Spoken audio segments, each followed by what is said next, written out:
Hey guys, and welcome back to the show. I am your host, Megan Hardy, and I am here today joined by a very special guest. She is the founder of Warrior Babe, which is a one-on-one personal training program, and she's the host of the Macro Hour podcast, helping women to manage their macros, build muscle, and boost their confidence. And this is none other than Miss Nikkiey Stott. So welcome. Hey, Nikki, to the show. Hey, what's up? I'm super stoked to be here and just to pour into your audience. Yes, we're so excited to have you. And I have to say that I felt like I kind of fangirled when I saw you at NCI Coaching Con. Dude, I love uh, that though. Like, thanks for coming up and saying hi. last it was last year, I guess, or like two coaching cons ago. It But was last year, yeah. last year, and for anyone who's listening, that's like an annual fitness coaches, what would you call it, educational event. Hmm. And I saw Nikki out in the hallway during one of our breaks, and I was like, oh my gosh, I know her. I was like, where? And I was like, oh, because I had followed you for a while, and that's like, it's just the coolest thing when you meet someone from social media in person. You're like, oh my gosh, you real human. You're a real human. Love it. And I just have to say too, I really admire your like no nonsense approach. That's also why I really wanted you on the podcast is like you have a very no nonsense approach to like health and fitness and macros and just like the way you really keep it real. Like I like to say you're like it's like classy and badassy, like you keep it real, but Oh, and that's I like that's that. it. Classy and badass. Classy, What was it? which is kind of hard to find in the fitness space, I feel Yeah, like. yeah, I like that a lot. But anyway, so I'm really excited just to have you on the show today. Thank you. Thank you for having me on. Appreciate it. Yes. And before we jump into just some of the topics that I had on the agenda, if you would just share with everyone like a little bit about your backstory. Some of the listeners will probably know who you are and others may not. So if you just would share like what your backstory is, like how you got into the space and like anything that you feel like would be pertinent to share. Yeah, totally. Man, I was like at the beginning. So growing up, I played sports, right? I was field hockey, basketball, track. I was like the captain of the field hockey team, the track team my senior year.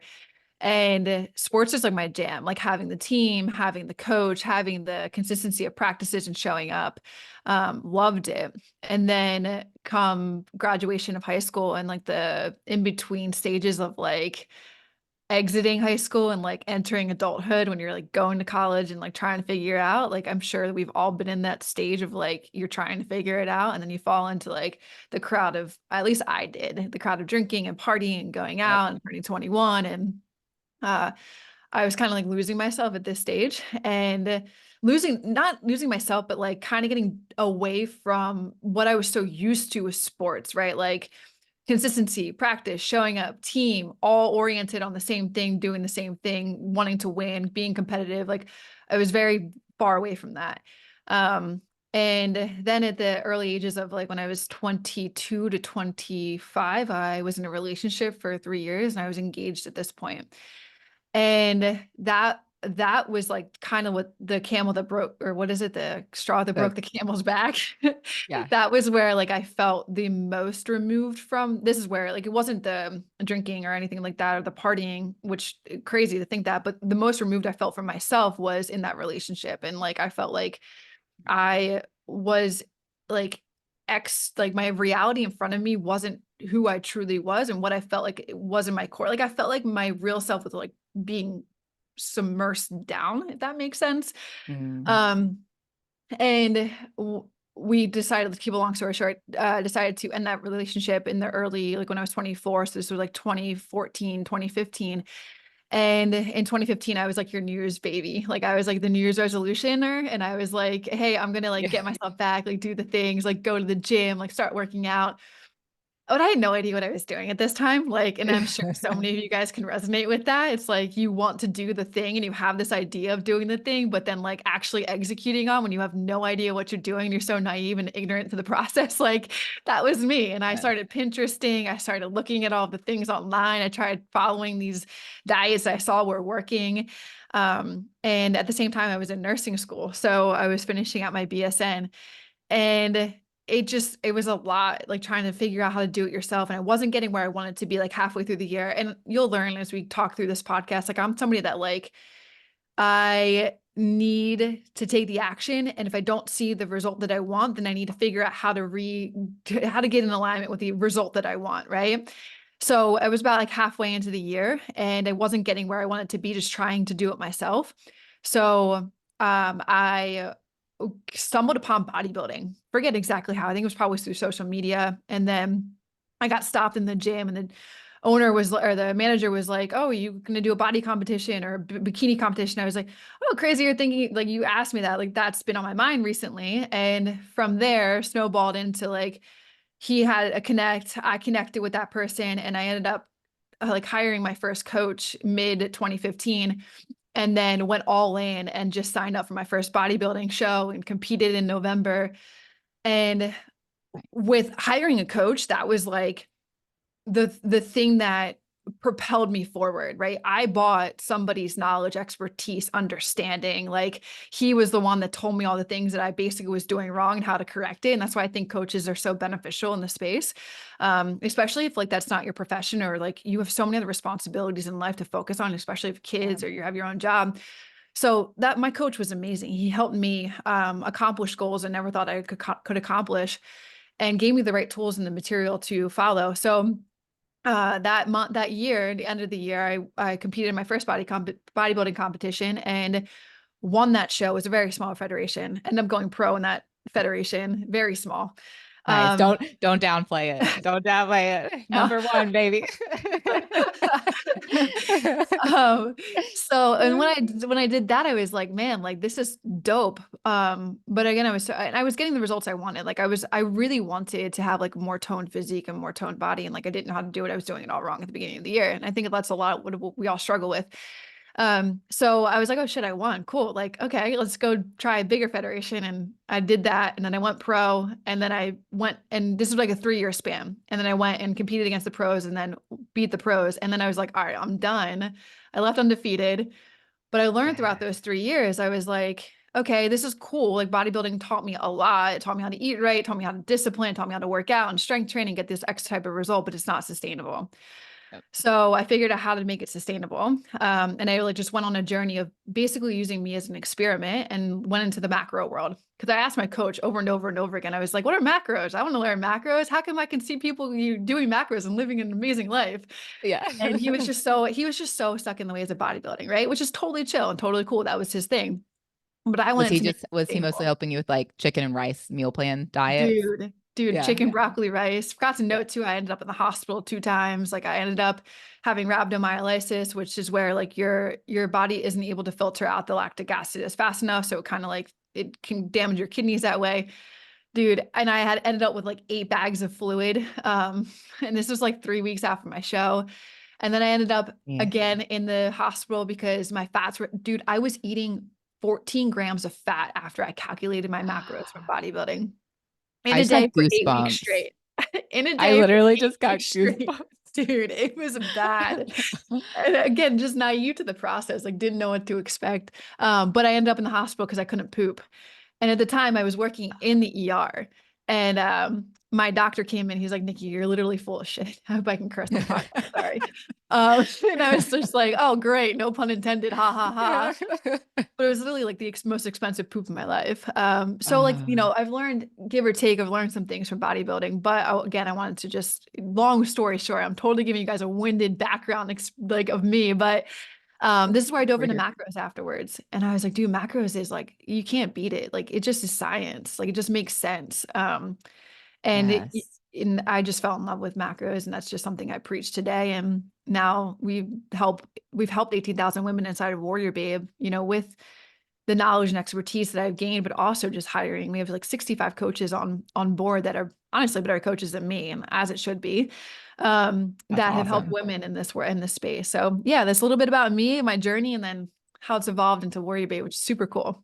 That's amazing. That's so amazing. And all the people that you've touched along that whole journey. And I love that you used yourself as the experiment. Cause like that's also again, like if someone hasn't been in your shoes before, or like isn't walking the walk or hasn't walked the walk, could they still be a good coach? Yes, but is it a totally different type of coach? Like totally. And so I Yeah. love that you experiment on yourself all these years and you know what doesn't work and then what also does work and is Facts. sustainable now. Yeah. Facts. Yeah. That's awesome. That's super awesome. Thanks. And I thought it was also really interesting too. I work with a lot of nurses. I just happen to attract, I guess, a lot of nurses. So it's like also very interesting too. Like, did you find the same thing when you were in the nursing space? Like nursing and medical space being very different from the nutrition space from Dude, 110%. I could go down a rabbit hole. I don't know if we want me to, but yeah. like just where I worked in long-term care for 5 years. So I was in a nursing home. So I saw end of stage of life. And like I could tell with those people that they probably never worked out a day in their life before. And then I worked in the ER for 4 years. So I saw a lot of disease diagnoses, like things like I can just like Tony Robbins says, you can look at somebody's body, you can know how they operate on a day-to-day basis. Do they exercise? Do they eat right? And, just to spiral on one last thing, I Googled how many hours doctors have in nutrition. And it's just crazy. It's just mind blowing. Because then when I was leaving the ER, doctors were asking me for advice on like when I was like phasing out of working there and then phasing into fitness. They were asking me to put together meal plans and stuff like that. And it's just, I don't want to spiral. So Yeah. you know what I mean. I know what you mean, and I'm right there with you. And you can spiral whichever way. We'll bring it back whenever we need to. But no, I know exactly what you mean. And that's not also not to poo-poo on the medical space at all, but it's like, Totally. but it's just That's so just my personal eye-opening. experience and So opinion with it. yeah, I know. And I'm like, I'm right Yeah. there with you because I'm like, Yeah. yes, it's just surprising. It's surprising. And that's Facts. even this, and I'm not going to spiral off on this either because I don't want to. And this isn't about me, but with some of the stuff I've had going on with pregnancy, whatever, and it's just the lack of answers and the lack of anyone talking to me about anything nutritional about like it's just very Wild. shocking or surprising. I'm like, Wild. why have we Dude, not like I think I'm doing pretty good, but why have we not yeah. talked about it? One last thing on that note, I remember being in my again here, I don't want to spiral, but one last thing to that thing is I was in one of my clinicals for the ICU, and I remember watching a dietitian give this patient like a specific protocol for helping with their diagnosis, and I was like, this is like 1,000 calories. This is like, or like 100 yeah, 1,000 to 1,100 calories. And like, there's no protein to help with the situation. Like, it's crazy. It's just like, again, spiral, but it's So wild. crazy. It's Yeah. wild. It's so wild. Well, one thing I did want to talk to you about on this episode is first of all, when you first sat down, you're like, I'm ready for it. I've got my energy drink here. I'm ready to go for you. Yeah. So, first topic I would love to talk about. I just saw on socials that you were doing like a whole caffeine elimination, right? Like Yeah. completely I just went cold turkey. cold turkey. Okay, so first tell me what made you decide to do that. Dude, this is a parallel to me in general as my personality and like how I approach fitness too as well. Like I remember when I started back in 2015, I hired my coach.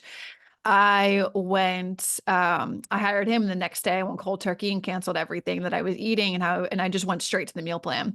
This was the same thing when it came to the caffeine. I think it was like a Sunday and I was like more so fed up. Well, you just get to the point, both, it's like a parallel. You get to the point where you're fed up with how you look or feel, and then you want to make a change. And I was getting fed up with like I wasn't sleeping well. The quality of my sleep was being totally messed up. My overall energy levels after drinking. First of all, I was drinking probably close to 1,000 milligrams of caffeine in a day, which is just absurd. And even after drinking that much by the end of the day, I felt like I could go to bed at like 5 p.m. So my energy levels were just trash. And I wanted to see, by the way, we're about to get hit with an insane storm. Like it's rolling in right now, Megan. So I don't want this. Hopefully this doesn't impact the recording of our podcast, but I'm going to keep going. If it Uh, does, we'll figure it out. It'll be okay. good. And Sounds also, if good. you need to go like take cover or something, Yeah, just it let just me like know. it went from 0 to 100 in like 30 seconds. Okay, all right. Oh boy, here we go. Anyway, so yeah, my energy levels, I wasn't sleeping well, and I wanted to see if removing it would help me feel more balanced and improve like just how I was feeling. So I on a Sunday decided to do this, and then Monday I decided to just go cold turkey. And I actually it wasn't entirely cold turkey. Let me reframe that. I'm lying there. I started to wean off of it, but I made Okay. a decision the next day. I decided to do it. So I went from 1,000 to, I don't know, maybe like half Monday. And then I went from half after a week to a quarter. And then after 2 weeks of weaning off, I completely cut it back. Completely all caffeine out, gone. All caffeine out the And door. are you still there? Still zero caffeine? Or I guess you No, not because heck you have no. your energy drink right there. I have So my what are we energy back drink. up to now? What are we back? So with that duration, I went like, and this like why I decided to do that was because of that. I went, I think, what was it, 5 or 6 weeks in total from weaning and probably about a month off. So it was about like 6 weeks. Now I'm back to around around 400 milligrams a day. So it's completely different, but Really different. I was stoked to come back. I was like, you can just feel it sometimes when you know your body and listen to your body and you're like, all right, like I think I'm at the point where I don't know if it's helping, if it's like really making a difference anymore. And then I just went back I weaned into it. Like I didn't go full send. I just weaned back into it the way that I weaned myself off of it. And you said that was mostly coffee and then energy drinks, right? Yeah. So I was Getting you up. consuming, okay, this is the funny part. For those of you guys that know what chameleon cold brew is, it's I'm not a familiar with constant. that. You're not familiar with it? You don't know it? Uh-uh. Okay. Uh-uh. It's a concentrated coffee, meaning concentrated coffee usually gets diluted with water. It should be. It's not usually, it should be. I was drinking it straight, probably would consume over 500 milligrams of caffeine in just one sitting with that drink, with a coffee in the morning. Um, Whew. then come like mid-morning, and just to put in context, like a Trenta that I get now at Starbucks, a cold Mhm. brew is 360 milligrams. That's a Trenta. So that's the biggest that they get. I don't even know if some people even knew that they went that big. It I goes was about to usually, say, I thought venti was the biggest. ask for Trenta, that Trenta next time. the Trenta. I get a Trenta cold brew with light ice and light sweet cream foam on top right now. That's my thing. Yum. Yeah. So yeah, I was drinking the chameleon cold brew, not diluted, and then I would have an energy drink and a Diet Coke in the afternoon. The energy drink is anywhere from like 200 to 300 milligrams, and then the Diet Coke is like 50. Maybe I would have two Diet Coke sometimes, depending on the day. So Yes. yeah, Are you a Diet Coke? Do you prefer Diet Coke over regular Coke, or is it for like the calorie purposes? I prefer calorie purposes for sure to answer Okay. that honestly, but I just prefer. I actually like the Coke Zero right now. That's my jam. That's what I'm like. Taste wise, I prefer a Diet Coke over a regular Coke. Like I just love the taste. I used to Yeah, be a huge Diet Coke girl in my yeah, past. But I like for anyone like reference wise, what's the RDA for caffeine daily? Like 300 milligrams, like recommended, yeah, right? Less than, yeah. Yeah, yeah. it's less than that. It's like a normal cup of Like coffee is like 180 milligrams of caffeine. yeah. So like the fact over 1,000 milligrams of caffeine a day. What positive side effects did you have like major what's it called? Yeah, When you were weaning off of pros it and or coming cons. yeah, what were some pros and cons for it? Some pros that I noticed, I definitely improved on my sleep. I track with the Aura Ring. So I look at this thing every single day. I had this thing before it was even freaking cool. I had this thing for like 5 years now. Highly recommend it. It's the best sleep tracker out there. The measurements I was paying attention to were my resting heart rate and my HRV. And HRV is like your body's ability to handle stress. When I was drinking the obscene amount of caffeine, I was having a higher resting heart rate than I normally do. And my HRV was tanking. So I was like in the, like from, it's different for everybody depending on your age um, and your fitness level and things like that. So I'm usually around like 130, 140 on my HRV and Aura. I was like 70 to 80 and it just that Right. was what drew my attention that I was like I need something needs to change here. Um So Nice. some of the pros that I noticed when making this adjustment was one, getting better sleep, right? So I was able to see my HRV improve. I was able to see my heart rate lower. And more so also was something I was paying attention to, my latency. So when I was having so much caffeine, I wasn't able to fall. I was taking longer to fall asleep. Your Mm. latency, when I started to cut down on it, is I was having an appropriate amount of time for me to just like relax and fall asleep. So meaning my mind wasn't racing as much as it was when I had less caffeine. Mm. Pros that I noticed, okay, yeah, better sleep without the caffeine. I was able to sleep more soundly, more efficiently. That aura would tell you. Heart rate went down. REM, that was another thing. My REM sleep increased, so my dream state increased, and my HRV went back to like 120, 130. Then I was able to notice that like for the first couple of weeks that I did this, my ability to hold conversations was like it was superb.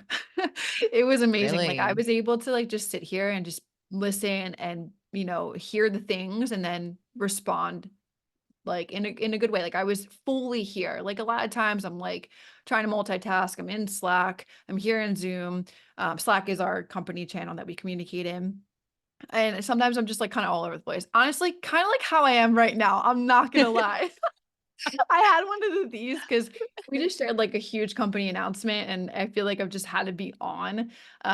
So yeah. Anyway, Well, that was kind of a follow-up question too, which you might be coming to answer, but, like, now that you've reintroduced it, do you feel like you're back where you were before, or do you feel like yeah, it's it's a good better now? question. Yeah. In the last 3 days, I probably am back to where I was before. However, I'm trying to do a really better job at that. I think I was sharing yesterday, like when we were filming, before I got cut with no power, is I'm back up to around like 400 and 500. And like at that level, I feel solid. If I'm like surpassing that, then it's like, Mhm. it's too much. And like, that's what I felt like is kind of like a con to it. But at the same time, like I'm inducing it myself. And then a couple more of the pros was, being able to be in conversations, being a little bit more calm and collected. Mm. And honestly, so focused. Like I banged out so many things that I needed to for work, and it felt so good. And I didn't like have crashes throughout the day like I was having, like I was sharing, like at 5 p.m. I wasn't like I wasn't seeking first, like I wasn't tired. I was like I had just stable energy levels throughout the day. Mm. I would say a con of it, the initial adjustment sucked. Like as I was weaning off, I could totally feel the first week to 2 weeks that I was just getting even more tired than I felt like I was having the caffeine. And I was like, dude, this sucks. Like, am I making the right decision? Like I had Mhm. headaches, and just was more tired than usual. And then when I was in social settings, like initially when it first happened, um, it was hard to be around people at first. So Zombie. Zombie yeah, business. 100%. It didn't the pros of this didn't kick in until, I would say like week 3, week 4, and then week 5, it was like, "Oh, this is amazing."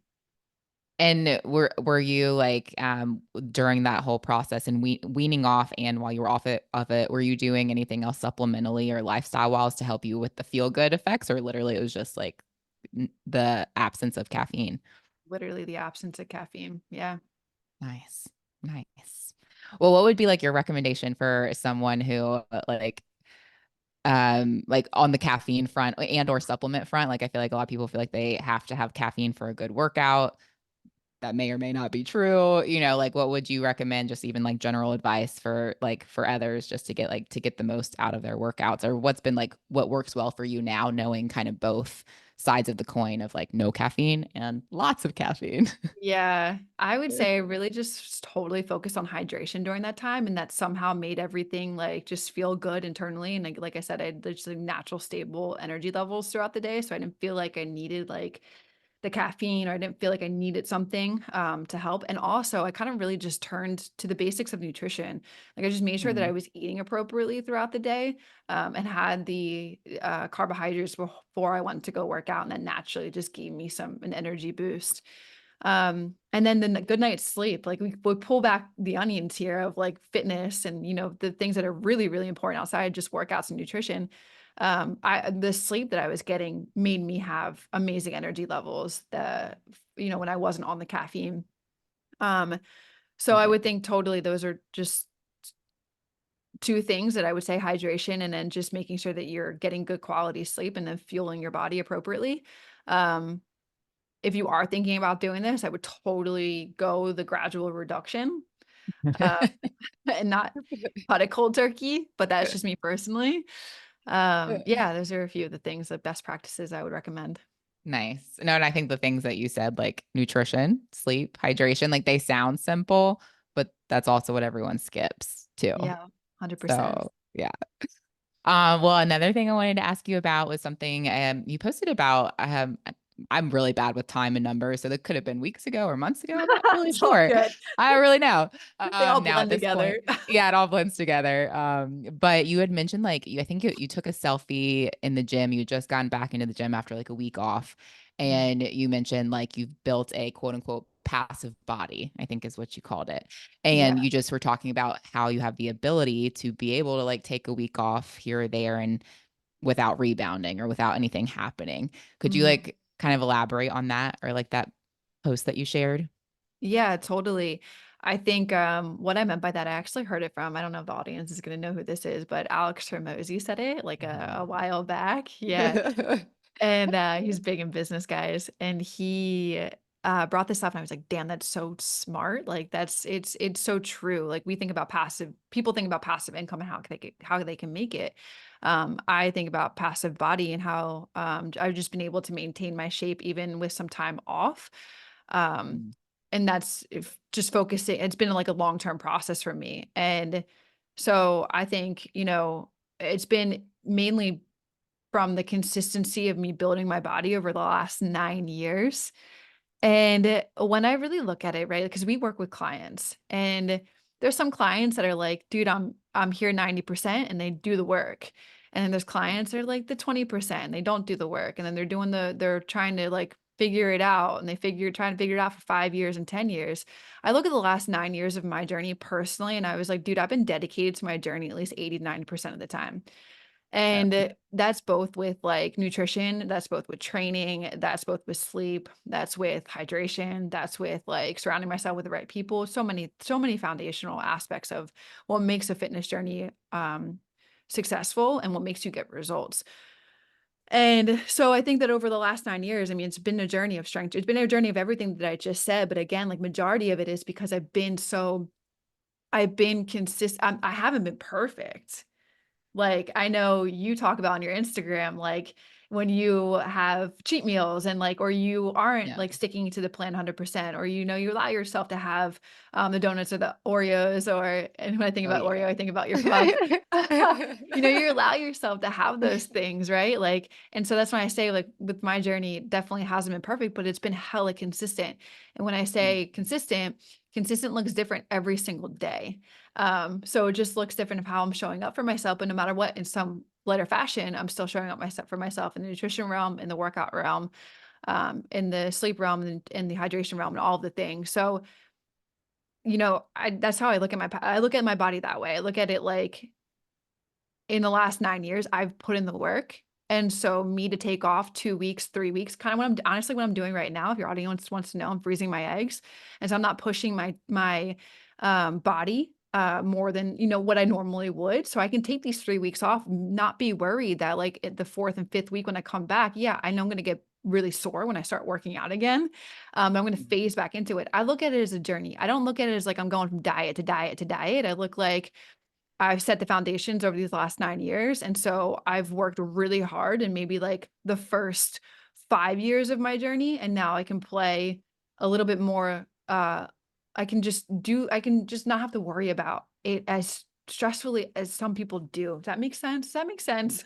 yeah. Yes. No, it's like because and that was gonna be a question like I had was like, how long have you been building to be able to have the passive body? And like, but you've been building for not at least 9 years. And so like your consistency is 80 to 90%. So then like taking a week off is a drop in the bucket for you compared to your normal, the other 80 to Yeah, 90% of the time. So like that exactly. drop in the bucket doesn't really affect you. of having a week Exactly. off. Exactly. And like that's I think how everybody should look at it. Like some people are so worried about going on vacation for a week or or something like that. But it doesn't matter the week. It matters how you get back afterwards. It matters Mhm. like, okay, the week is done, the vacation's done, the holidays are done, Thanksgiving, Christmas, we all go through it. But it doesn't mean that it's just like once is done, you get right back to it the next day. And that's how like if I've ever messed up along those 9 years, and I mean 9 years.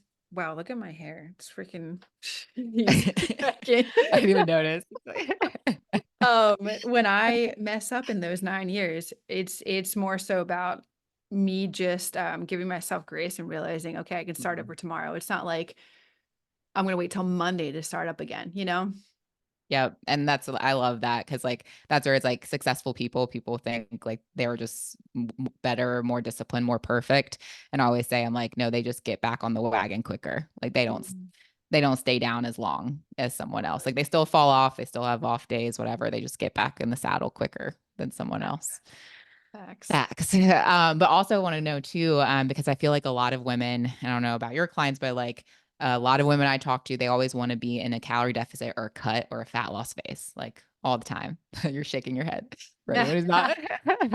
And I want to ask for you personally, and what you advise for your clients, but even personally, how much are you cutting during the year, aka cutting for anyone who's not familiar, like in a fat loss phase or in a calorie deficit throughout the Yeah. year? I barely cut. I don't do any like one, I don't do any drastic cuts. And if I am gonna cut, it's very, very minimum throughout the year because I just focus on maintaining a lean physique year round with small adjustments as needed. So like if I go on vacation and I, need to come back to reset, that's the time that I'm gonna focus on tracking my macros, but I'm not gonna cut my calories. So maybe randomly throughout the year, I'd be like, "Oh, let's just, like, test out a little bit of a deficit," but honestly, 9 years in and me keeping a lean physique all year round, I don't freaking wanna do that. I wanna be able to eat the food and, like, like, I don't look at cutting anymore as something that I want to do. I just try my best to just maintain it all year round, and when I maintain it, I'm eating more than I would eat in a deficit. So I'm eating usually typically around, like, 22 to 2,400 calories in a day. And that's easily me maintaining my body. And I don't, and me thinking about cutting, going less, and I'm happy with the way my body looks. Like I do not want to do that. Yeah.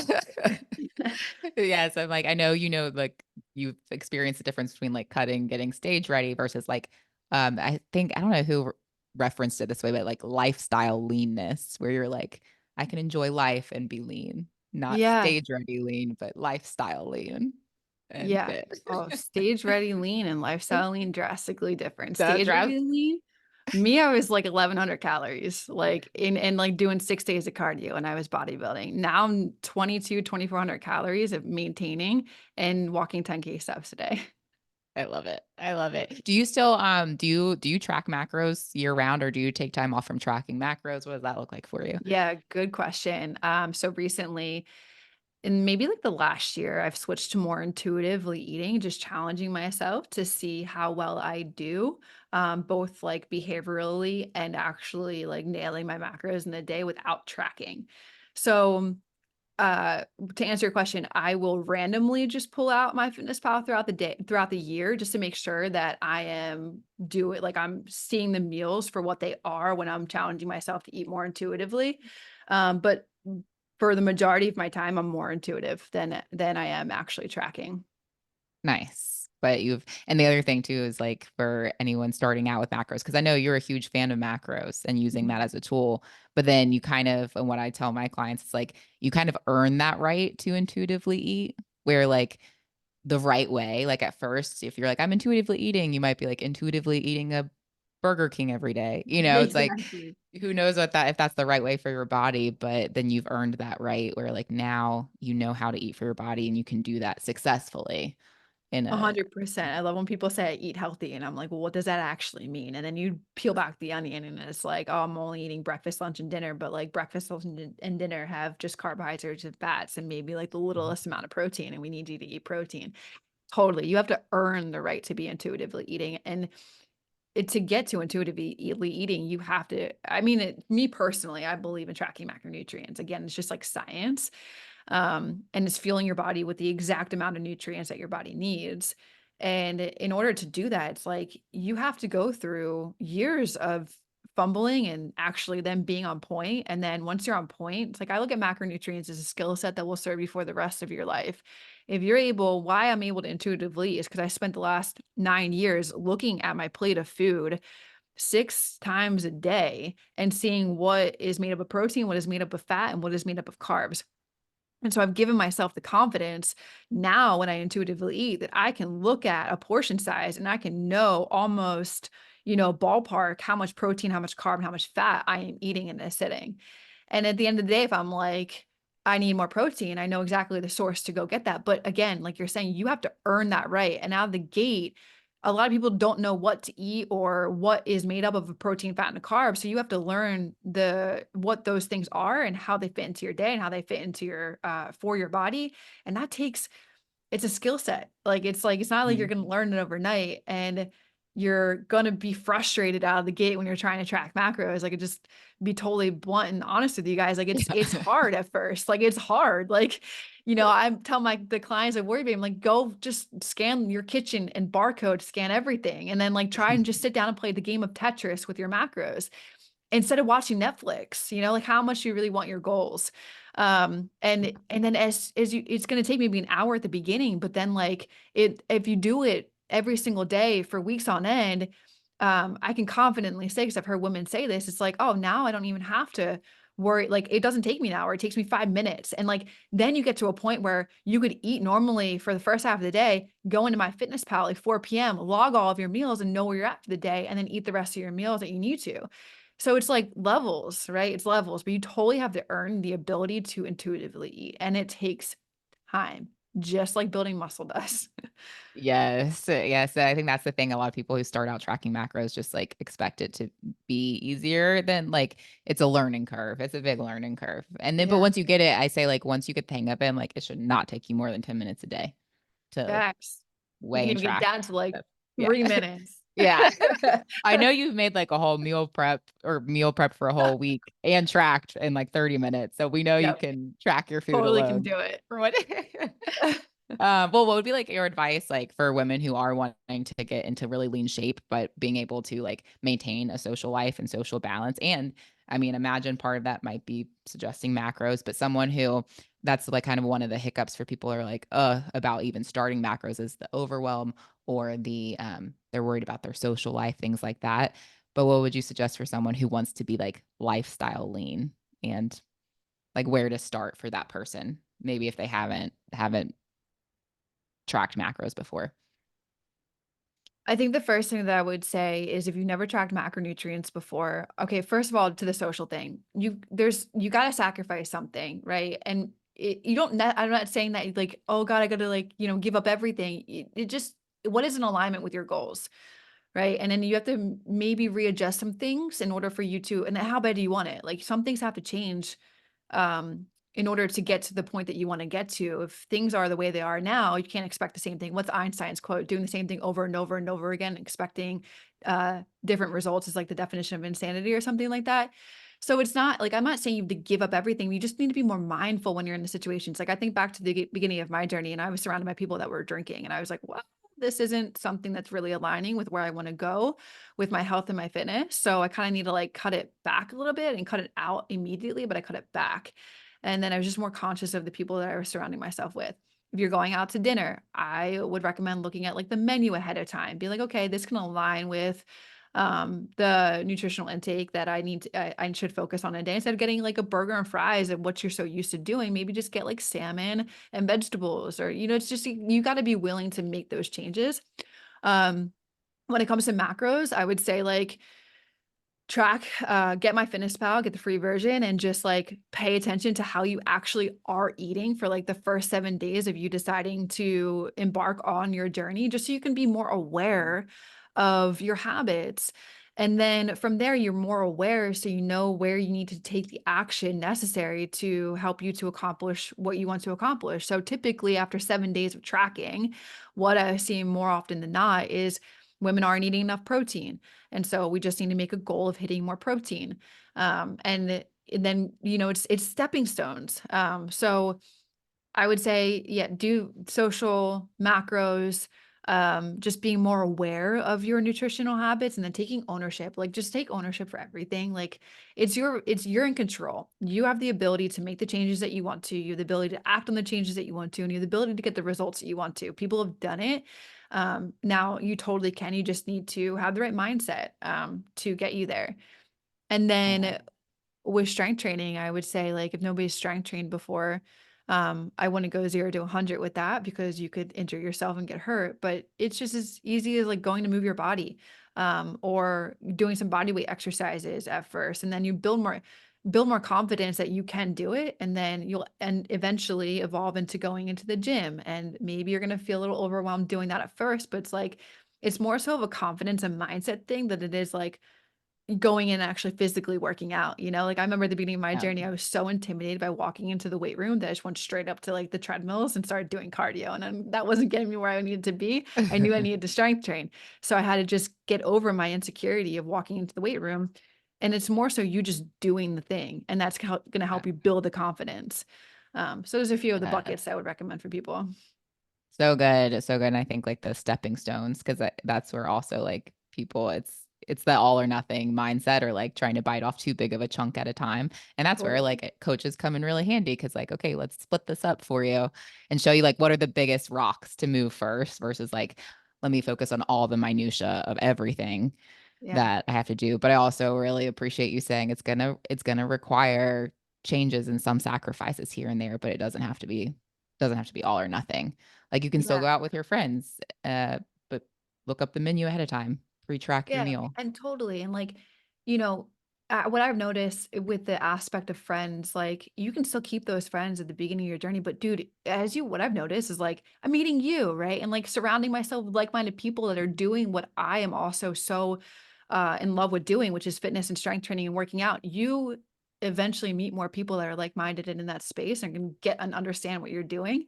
So like you have if you're long-term friends, the ones that support you are gonna stay with you, and then you're gonna make new friends too as well. So, Yes. And yeah. as they say, you're like the 5 people that you hang around most. Yeah, Yeah, exactly. find more of those people. Yeah. Well, I actually did not preface or like prep you at all for this, but I would love if you would share too. You mentioned strength training and workouts. And if you would talk a little bit about your new style of training. I know you're kind of like backing off right now with freezing your eggs and whatnot, but you've mentioned like doing full body more days and for workouts. Would you talk a little bit about that? Yeah, totally. So, first of all, let me just preface that like the training style, like it's what you enjoy and what you love. You know, you got to find what you are going to want to go to the gym to do. And for the longest time when I was bodybuilding, I was doing bro splits, and there's nothing wrong with bro splits. They serve a purpose. They're great. You go in, you do chest, like legs the next day, back, arm, shoulders, right? It's a great split. What I was noticing personally for myself, I had such a poor recovery time with my legs, going from a leg day and smashing like all aspects of my legs. I'm prone to rhabdo because I've been in rhabdo before, rhabdomyolysis. So if I when I know when I'm about to fall into it again, and when I was training just legs, I was near those points where like you Mm. can tell when like your muscles are so tense and they can't relax the next day or for 2 days after, you're pretty close to being in that state. So I was like something needs to change. So I started like digging into research and reading things, and I heard about full body. And I was like, okay, I used to not be a proponent of this. Like I used to bash full body back in the day, but that's what makes a really good coach, like being open-minded to Yeah. different aspects of training. And I was like, okay, I'll give it a try. And honestly, it was one of the best things that helped with my recovery and legs. So basically what full body is you literally go in and I focus on a leg exercise at the beginning. Then I move to back, then I move to chest, I move to shoulders, then I move to biceps and triceps, and then maybe occasionally some abs here and there, but I barely do that. And barely do calves. But anyway, what it does for you is it splits up the volume of the load that you're doing to the specific muscle group, and it gives you it allows for more recovery in between. So for that leg exercise I hit at the first exercise of the workout, I'll go ham because it's just one exercise. So I will push it to the max that I possibly can. Like if it's squats or a leg press or something, I'm challenging my body for those 3 sets at like a 8 to 10 rep range. Then I recover for 24 hours and I go into the next day and I'm hitting the leg at the first exercise too as well. So you're just spreading the volume over 5 days rather than like all volume in one day, which wasn't working for me. So, and I've Yes. loved it. I love it. And how many days are you doing right now? How many Right days now, are you I'm training? actually doing 3 that I've fully committed myself to. If I can, I'll squeeze in the fourth. This is a recent change. Like this is like Nice. 4 weeks ago. I was like, I can't do 4, so I need to just be realistic with myself and do 3, which is Nice. crazy for me because Which is crazy. I went from training like 6 days a week to 5 to 4, and now I'm at 3, and I'm like, but I'm still maintaining my body, and I'm like, this is so fucking cool. So that is so cool. Very, very cool.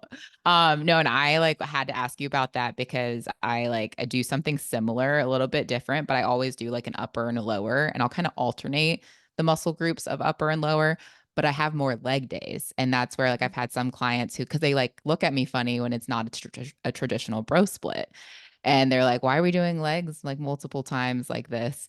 And I try to like explain, like, one, you're able to push so much harder in the workout that you're in. But then also, if you're only slamming legs once, maybe twice a week, like the recovery is so much more challenging. So, like, I had one client, he was like, it was just doing legs on a Monday. And he's like, it takes me till the following Monday to recover from my leg day. Yeah. And I'm like, yeah, so let's do more legs. And he was like, what? I don't want to do more legs. I'm like, no, we need to do more days of legs to help, to help split that up, like split Facts. up the volume. Cause then Yeah. people just can't sit on the toilet and that sucks. Dude, it's so painful. Using the handicap bars. So painful. So painful. Well, I also have one little last bonus question for you if you Yeah, have time. totally. This was actually this goes back to our macros or nutrition conversation, but I'm running a challenge right now. And one of the challengers was like, I don't know if this is a question or a comment. She was like, but I like am, whenever I have like if I'm going out to eat or I'm going over my calories or macros, like psychologically, I just don't want to track it because I don't want to see like the damage basically. So like Uh, I'd rather just like not see it. If I know like, oh gosh, this is gonna be really bad, or I just like ate a whole half a bag of chocolate chips or whatever, what would you say? Like, what would be your advice, like tangible advice or the mental side of things of like, if, when you're going to be, you overdid it, like, or overindulged, like, how do you handle macros in those cases? What do you recommend for your clients? Are you like track it anyway? If you have any advice, any thoughts on yeah. that? Well, like humans are so interesting. So there's different ways that I would totally navigate it depending on who I'm working with, right? Yeah. One person I'd be like, all right, it's a wash. Just let go, let God. Like it's done. Just like the Fun. day's over. Like it's like the new reel that's popping off on Instagram right now where my fitness pal is done and like you have to go right into bed. Like it's I just like haven't seen you haven't it. seen it? It's like Uh, people are climbing into bed when my fitness pal like says that they have no more food left for the day. oh yeah. So yeah, in that case, if I'm working with that type of individual that like doesn't want to track and like beat herself up, then I'm like, dude, just like the day's done. Like just let it go, but like I would be like, don't be an asshole for the rest of the day. Just like just be just eat something that's gonna make you feel satisfied and then go to bed. Tomorrow's a new day. To Okay. somebody that like constantly makes this mistake over and over and over and over and over again, I would maybe dig into a little bit of pain with them. I'd be like, track it. Just bring some awareness to the situation so that when people are in pain, they know that they need to change, right? So it's like just you're here, it's right there in front of you. You saw how much you ate and how much you went over. You don't want to do it again. It's kind of, so don't do it again. And then I'm just big proponent of like just be honest with yourself in either way that it can be. Did you know you messed up? Cool, you messed up. Okay. Then let go, let God, go on with the day. Or like, okay, you messed up, be honest with yourself and see how badly you messed up so you don't repeat this over again. So it depends on who I'm working with, but yeah. So good. So let go and let God sometimes. Let go and let God. Facts. No, that's so good. And no, one thing one of my coaches says, she's always, this is a quote from her, so I can't take it, but she's like, you can't fool yourself because your body knows and your body keeps the score. So if you're Oh, that's so lying, good. right? I was like, oh, I'm gonna use that and steal that because it's true. Like she's like, you can lie on my fitness pal, but your body will keep the score for you. So Facts. yeah. Facts. I love that. Yes. That's so Yeah. good. So good. So good. Well, thank you Actually, so can I much. Oh add there yeah. to that? Yeah. Because if they're working with the coach, like they need to be honest inside of my fitness pal so that we can provide them accountability and Oh, feedback. yes. So yeah. Okay. That too. And I think that also like, and if you want to go down any rabbit hole there, please feel free. But I like not being transparent on my fitness pal for your coach. It's like I think sometimes there's self-judgment that people have, and then also fear of like maybe Totally. judgment from, and it's like there's no shame or guilt. Like this is just act. And I almost sometimes I'm like, I'd rather know if there was a massive overindulgence or binge, because that Totally. actually could be easier for us to resolve, whether rather than like Not we don't know knowing. why you're not losing weight and you're hitting Facts. calories, Facts. Facts. I want to know because I'm like, okay, yeah, totally. It's easier to fix. But then not knowing and then them not telling us, it's like, then we get insecure. Like, we're like, are we a good coach? Do we know what we're doing? Like, it's like a two-way street, guys. It's a two-way street, man. Two-way street. Help me, help you, help you. Exactly. Oh, so good. Well, where can everyone find you? Is there, I'll drop it in the show notes too, but what is the best way to reach you, get in contact with you? All that Yeah, good I stuff. hang out Instagram a lot. So you guys can find me at Nikkiey Stott, and I spell it weird. It's Nikkiey, Stott. And then Macro Hour, I have a podcast. And then also if you're interested in coaching, warriorbabe.com. Awesome. We'll put all of that in the show notes. And I have to ask too, I literally thought about it today or yesterday. Did you said I spell it this way? Did your mom and dad spell it that way for you, or did you choose that spelling? No, I was in sixth grade and I was like, I don't want to be like the other Nickies. I want to be different. So it's not legally Ah. anywhere that is like a legal name. I don't know if I should even say that, but I decided to change it then. I love that. Man, I might change mine. My parents named me Megan Elizabeth Miller is my maiden name. I'm like, how generic could y'all get, mom and dad? Really? Megan Elizabeth Miller? Like, mom was like, I promise Megan wasn't that popular. Like when you were born, I was like, whatever. So, you know what? I might do that too. Hey, it's fun. I get to write a Y. That was another thing. I want to write a Y.